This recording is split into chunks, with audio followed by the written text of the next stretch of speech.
Before we get into the latest rumors surrounding Russell Westbrook, I want to ask you guys a question.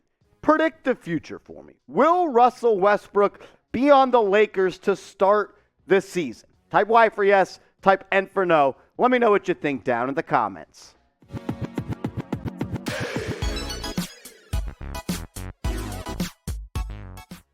You are watching NBA Now by Chat Sports. I'm your host, Marshall Green.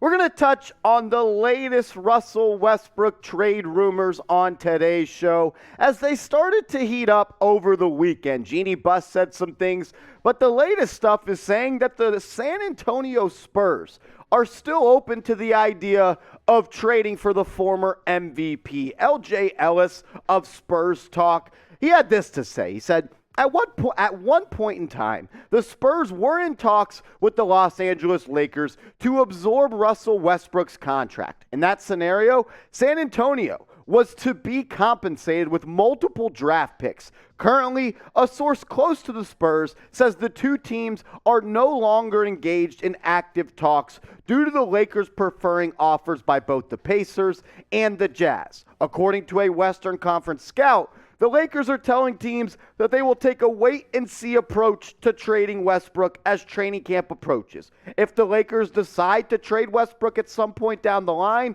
the Spurs remain one of the few teams in the league open to such a deal. It was reported earlier in the summer that the San Antonio Spurs wanted at least one unprotected first-round pick from the Lakers. And that makes some sense, right? If you're going to be absorbing $47 million in salary cap space, and it will most likely be a situation where Brodie is bought out by the San Antonio Spurs, you're going to want an unprotected first-round pick. And the Lakers, they only can trade their 2027 and their 2029 first-round picks, as they've traded pretty much every other pick they have in the safe. At the end of the day, in my opinion, I think the Lakers have to make a move. Because when you look at the way the roster is constructed right now, and you think stylistically how this team is going to play coming up this season, that is not a win-now roster, and there is just not enough talent on this depth chart and this roster for them to compete for the NBA Finals. I know you have LeBron James.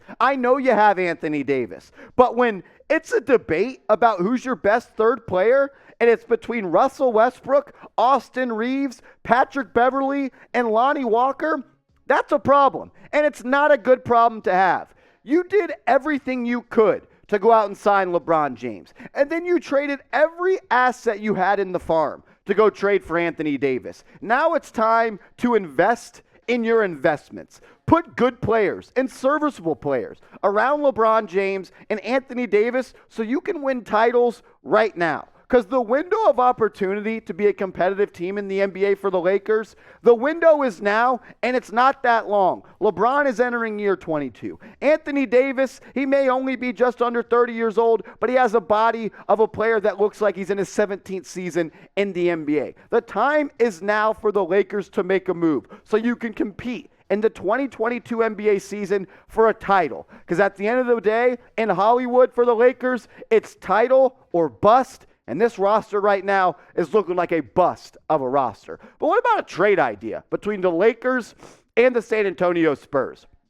And this one we cooked up in the Chat Sports studios, me and producer Jeffrey Cooperstein. We had the Lakers receiving Doug McDermott, Josh Richardson, and Jakob Poeltl.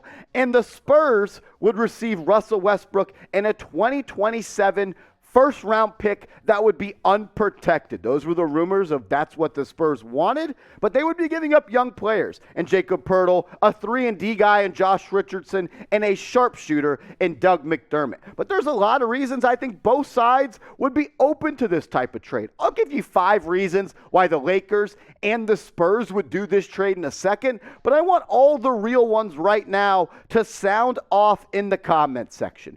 Who were to be deemed the winner of this trade if it went down? If you're rolling with the purple and gold, type LAL in the comment section for the Lakers. Or if you think the Spurs come out winners of this trade, type SAS in the comment section right now.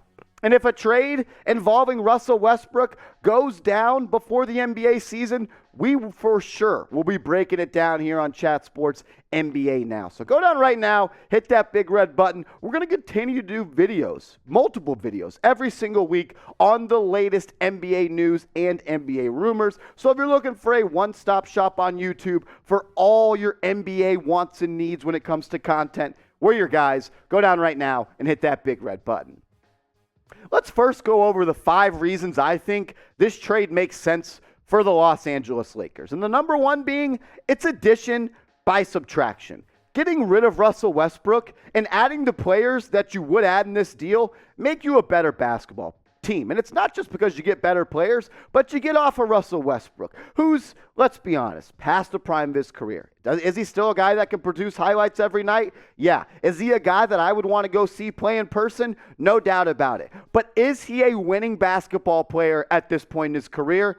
I don't feel very strongly about saying yes, and I think getting him off of this team automatically is going to make this team better. You also get to add 2 shooters, and Doug McDermott and Josh Richardson. And what's the way? The proven way to build a title contender around LeBron James? It's to get guys that can shoot the rock around him, and these 2 guys would add 2 sharp shooters for the Lakers. I think it would be a great fit with Dougie McBuckets hiding out in the corner, just catching and firing from LeBron James on those half-court assist opportunities. And Josh Richardson, he could shoot it too, a little bit more streaky than McDermott, but when he gets hot, he could definitely throw some threes in from beyond the three-point arc. Also, you get a bump in perimeter defense. Josh Richardson is a feisty defender, and if you were to deploy a lineup of Patrick Beverley, Anthony Davis, as well as Josh Richardson, those are 3 really good defenders. Richardson and Beverley are hound dogs on the perimeter, and that's what you need on this roster. You don't have enough shooting, you don't have enough perimeter defenders, and Josh Richardson, he checks both of those boxes. Also, you get to add somewhat of a versatile big in Jakob Poeltl. He's a guy that has a really nice touch around the rim, someone that can get you 12 points a night to go along with 10 rebounds. He's not your prototypical 90s big. He doesn't shoot threes, but he's not just a guy that hangs out in the dunker spot or the restricted area. I think a pick and roll with him and LeBron James could be somewhat efficient in the half court. He would be, in my opinion, the Lakers' starting center if they don't roll with AD at the 5 if this trade were to go down. The biggest reason, though, that I would do this trade and why it makes sense for the Lakers is these players, they just fit stylistically and chemistry-wise with LeBron James. What does LeBron James need? He needs guys that can catch and shoot. He needs guys that can be versatile and can play defense on the perimeter. These guys all check some of those boxes. Look at Dougie McBuckets shooting 42% from downtown last year, averaging 11 points per game, shooting 46% from the field. And then you get a guy like Josh Richardson, who shot 41.5% from 3. The volume isn't nearly as high as a guy like Dougie McBuckets, but you can definitely, 41.5% from 3 is an elite percentage. I don't think if he can consistently do that, but he'll get more wide open looks with the Lakers than he did last year with the San Antonio Spurs. He also shot 44% from the field. And Jakob Poeltl, 14 points per game and 62% from the field. He's a guy that's a high efficiency player, can finish around the rim, left hand and right hand, has a little bit of range, can shoot a little mid-range push shot. I think it'd be a good fit with the Los Angeles Lakers. Also, what I think would be a good fit for you is to get yourself an NBA hoodie, as the season and hoodie season is just around the corner. We've got every single team's hoodies, some on sale. The deal won't last forever. All you got to do is go to chatsports.com/NBA hoodie. That's chatsports.com/NBA hoodie. We've got hoodies for all 30 teams in the association, and most of them are on sale. So I'll put the link, chatsports.com/NBA hoodie, in the comments and description of this video. Click on it, get to shopping, and let's look swaggy and rep our squads for the upcoming season. 5 reasons now why I think this trade makes sense for the San Antonio Spurs. It fuels the tank. And that you don't really ever want to say as an organization you're tanking, but you got to watch what teams do. Don't watch what they say, watch what they do. When you trade DeJounte Murray for 3 unprotected first-round picks and you don't get anybody back player-wise that can help you immediately, and the guy you got back in the deal, Danilo Gallinari, you waived him or bought him out, you're not trying to win now.